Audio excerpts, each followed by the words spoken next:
What's going on, everybody? It's your boy C-Zar, and in this video, I want to talk about Bitcoin. And I want to set the record straight on Bitcoin because I know there's a lot of people who watch this channel, who check in on X.com, who check in on YouTube, whatever, who are new to the crypto space and aren't fully aware of all the facts whenever it comes to Bitcoin and whenever it comes to crypto. So I want to set the facts straight because moments like this in the crypto market, where things are down, where things are not going at all how even the best analysts have expected, other than Ben Cohen. I think Ben Cohen's the only analyst that saw all this stuff coming a mile away. He's and Eric Crown. Shout out to Crown's Crypto too. He actually saw this drop coming as well. But most analysts and most investors have not gotten things right this year of 2025, right? And in these depressing, low energy moments, people seem to kick you while you're down, right? In the news, the stories, the worries, the anxieties, they come out. And I want to address something that I've seen floating around on X for the past couple of days. And I want to set the record straight because Ray Dalio, if you guys know who Ray Dalio is, we're gonna go over that. Ray Dalio had an interview here, and he showed us all how little he actually understands about Bitcoin. And that's okay. That's okay. He's a smart man. He's a very successful man.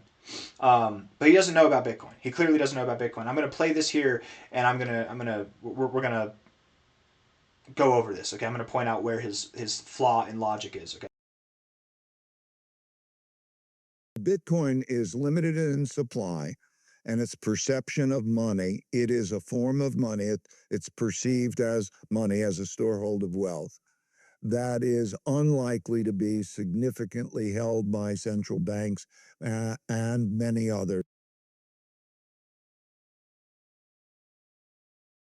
All right, so first off, case in point right there. Unlikely to be held by central banks and many others. Okay. First and foremost, before we actually get into that, I do want to say, I want to go over who is Ray Dalio, right? Ray Dalio is a legendary American billionaire investor, hedge fund manager, and philanthropist, famous for Bridgewater Associates, the world's largest hedge fund. The world's largest hedge fund, okay? He's known for his philosophy of radical transparency. Isn't it interesting that a man who's all about being transparent is talking smack, not necessarily talking smack, but just doesn't believe in a virtual currency protocol that is all about transparency. Isn't that funny? I think that's kind of funny. Or ironic, maybe is the right word. But he said that central banks, what did he say here? Hold on. Central banks are unlikely to hold Bitcoin. It's unlikely to be held by Bitcoin. Well, the reality of that is 4 out of 5 of the top banks in the world. And when I say 4 out of 5, it's literally the top bank to the 4th bank. The 5th bank was the only one out of it. The top 4 banks of the world, out of 4 out of 5, have been invested in Bitcoin specifically and crypto since 2015. So right there, just first and foremost, either Ray, this very intelligent person, doesn't know, very successful, very intelligent person, doesn't know, and he's got the largest hedge fund, the world's largest hedge fund. He doesn't know this very obvious and publicly known fact that banks, central banks, have been 4 out of 5 of the world's largest banks ever have been involved in crypto since 2015. He either knows this and is intentionally leaving that out, or he's ignorant to the facts. I don't believe the second one personally. Right? Jamie Dimon at JP Morgan literally told his employees, his staff, that if anybody advocated for crypto, if anybody was caught investing in crypto, they would be fired. And he made that a public statement. And the very next week, they put in millions and millions, hundreds of millions of dollars into Bitcoin specifically. Right? I don't trust these guys. I don't trust what they're saying publicly. Don't listen to what they say. Watch what they do, right? He's got one of the largest hedge funds in the world. Look up his hedge fund. Are they investing in crypto at all to any degree? Maybe, right? And then in which case, is what he's saying something that you can rely on? Is it actually the truth? It's not the truth already. We've poked a hole in this because 4 out of 5 of the world's largest banks have been involved in crypto since 2015, you guys. If I'm wrong on that, then at least since 2017. But I've been here since 2015. I know what I'm talking about, right? I think he has been too. Let's continue though. That's just the first thing. Hold on, let me I got to mute myself here.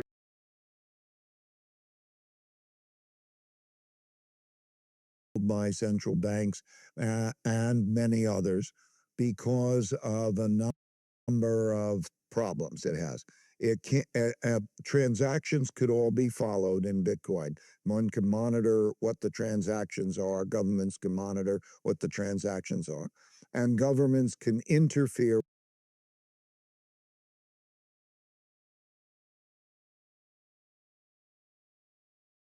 Hold on, sorry there, guys. I had to pause that. So, governments, this is the problem with Bitcoin, is that governments can follow the transactions. Do you guys know that 80% of the world's transactions today are digital? Which means they can be tracked by the government, right? The difference between Bitcoin and debit cards and credit cards is that it's publicly traceable, where cash is only traceable to the people who have the information, the governments, the federal agencies, and the banks, not the public. He's saying that Bitcoin isn't going to work out because it's all these transactions are traceable. Well, F&A, man. 80% of the transactions that happen in the world with the dollar are traceable. There's a lot of transactions that are traceable. And Bitcoin makes it easier to trace. It absolutely does. I can't think of too many multimillionaires or billionaires that are, not that they don't launder money or not that there isn't ways that they can hide money. I can't think of too many of them that are completely anonymous with their wealth, right? That gets tracked. If you want that in your banks, you want to be able to buy expensive things, you're going to be plugged into the system. They are tracking your transactions. So that's kind of in itself an odd thing. Bitcoin makes it easier to trace transactions. But 80% of the transactions that happen with the dollar are traceable. And that happen with gold are traceable because it's mainly digital. It's not physical. Right? Most people who are transacting, if you're going to transact $1 million in gold, is that in person or is that digital? You know what I mean? Or is there some kind of contract agreement that's traceable, or is it just hand to hand under the table? Right? And I'm not saying that under the table stuff doesn't happen. I'm not ignorant to that. Of course, under the table stuff happens, but this is a weak point. It's a very weak point. It's actually a good thing that Bitcoin. But anyways, let's continue. Let's continue. With those transactions, just like we talked about, and governments can interfere with those transactions, just like we talked about earlier when we talked about, gold is the only asset that you can have that they can't mess with and control. You've got it. Okay. That's not true of Bitcoin.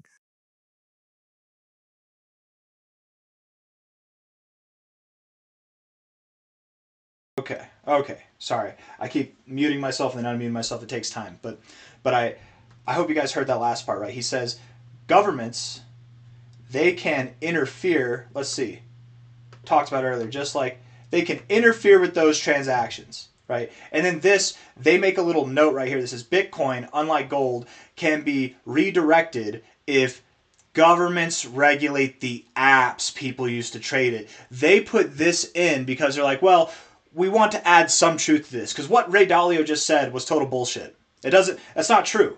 The government cannot interfere with Bitcoin transactions. 100% they cannot. That is false. That is fabricated Fugazi nonsense. The only way that the people interviewing this guy could make it to where it wasn't Fugazi falsehood is, what he really means is they can interfere with the apps. They can interfere with your apps for gold too. Try sending $1 million of gold from the United States to China without government interference.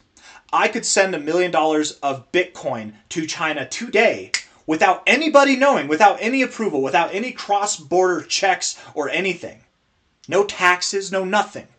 You can't do that with gold. You can't do that with gold at all. You can do it in person. Try moving $1 million worth of gold in person. See how that goes. See if you get robbed or anything like that, right? You can do it with Bitcoin like that from your bedroom across the world. Bitcoin is not the problem. It says it here. The apps are the problem. The centralized points of authority are the problem. Bitcoin is not a centralized point of authority. I've seen some people on X.com who are literally posting, they're like, is this true? Can governments interfere? They can't. And this is actually, that phrase right there is what really set me off, in case you can't tell. That's the one that actually set me off the most, is because Either he's deliberately lying about Bitcoin or he's ignorant. He just doesn't know what he's talking about, which he's an old man. Maybe he doesn't know what he's talking about. He's one of the largest hedge fund. He's the largest hedge fund manager, owner, whatever, operator in the world. I don't think that he's ignorant.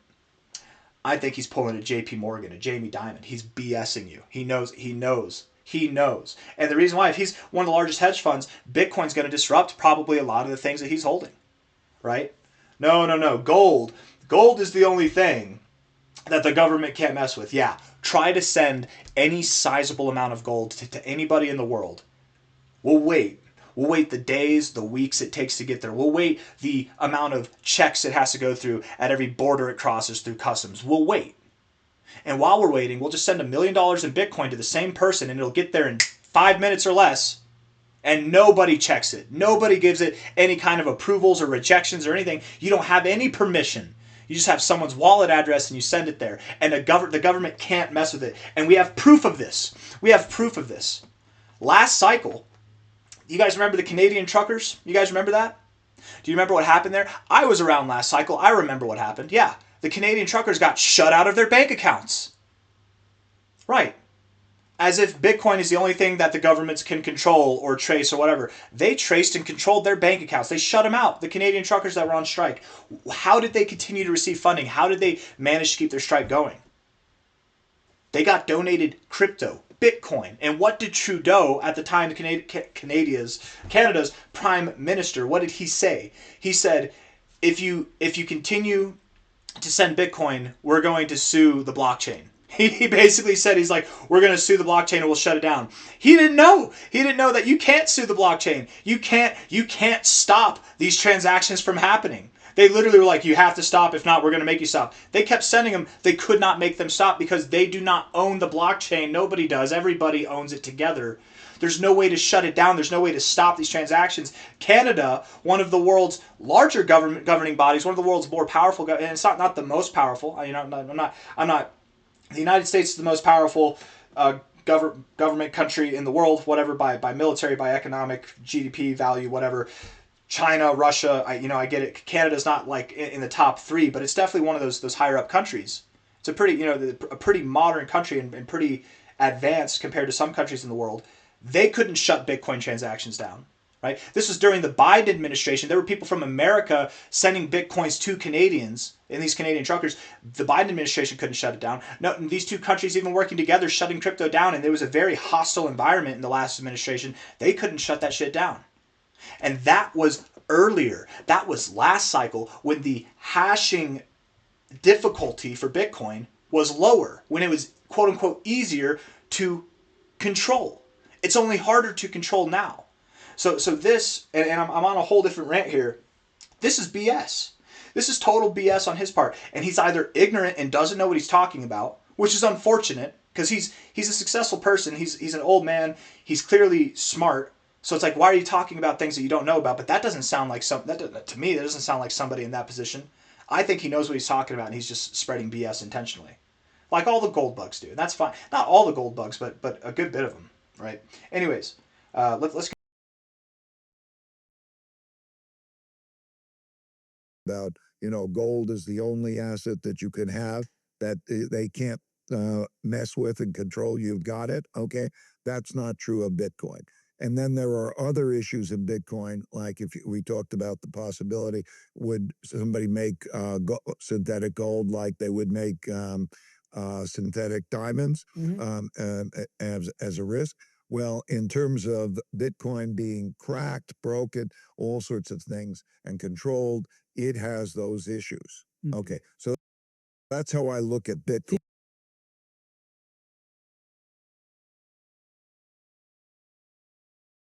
What a perfect way to end a completely dishonest interview, a completely fabricated, no intelligence, nonsense interview. What a perfect way to end that by saying, you know what else I don't like about Bitcoin? Here's a big issue. You know how there's like people are saying there could be synthetic gold or synthetic diamond? Well, Bitcoin has those issues too. What are you talking about? Give us an example. He couldn't give us an example at all. He couldn't give us an example at all. He's like, no, Bitcoin has these issues. These issues that people worry about with gold and with diamonds, Bitcoin has these issues. I'm not going to give you an example, but Bitcoin does. But let's be fair. Synthetic Bitcoins do exist. They do exist. Paper Bitcoins exist. That's what ETFs are. Why do you think this cycle sucks so much? Why do you think 2025 has been so terrible? The very first Bitcoin ETF that ever came out was January 11th of this year. Paper Bitcoins came out. We have that. And guess what? We still saw new all-time highs. We still rallied. We still went from 74K at the low of this year to 126K at the high of this year. We had more ETF inflows than any other commodity or asset ever has in the history of the world, as far as dollar amounts go. It's unfortunate because when people are buying these paper ETFs, these paper Bitcoins, it does take away from the value that would just be put into Bitcoin to begin with. It does take away from the potential that could send to push the price up. But people don't know. People don't know. They don't know about Bitcoin. So instead they trust these hedge fund managers. They trust these ETFs and these traditional markets. And that's fine. But whenever we put the trust in the hands of the traditional markets into TradFi, they're the ones that get the control then. And they've had control of the markets here for basically all of 2025. Right? That's all it is. The price is going to pump at some point here pretty soon, guys. The price for Bitcoin and for crypto is going to pump at some point here. But this was just BS.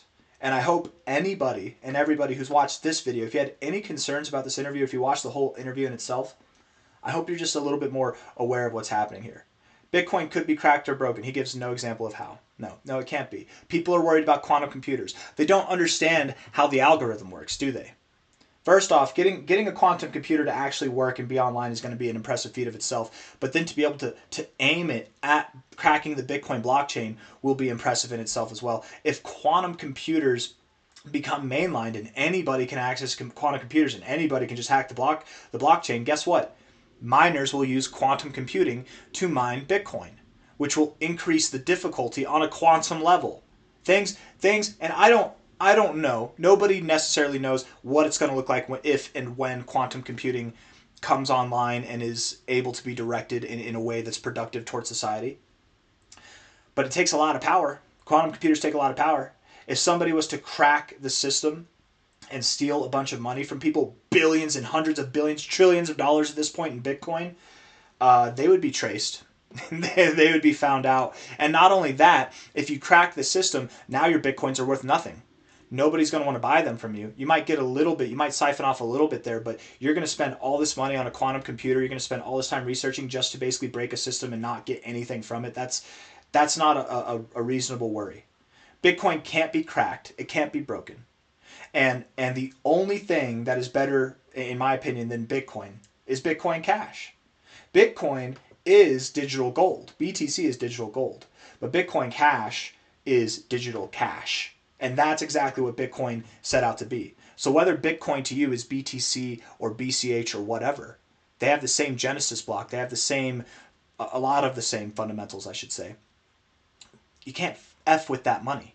BCH, BTC, Monero, you can't F with that money. The governments can't F with that money. They can't interfere with your transactions. It's impossible. It's 100% impossible. And me, being the young man that I am, in comparison to this guy who's got a lot of experience, I'm going to, I think, rightfully assume that he knows what he's talking.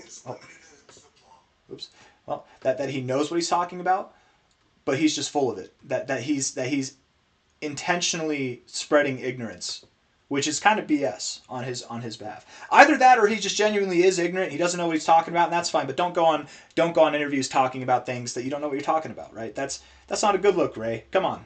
You've got more experience than that. You should know, and I think he does know. That's why I don't buy it. But anyways, hit the like button, subscribe.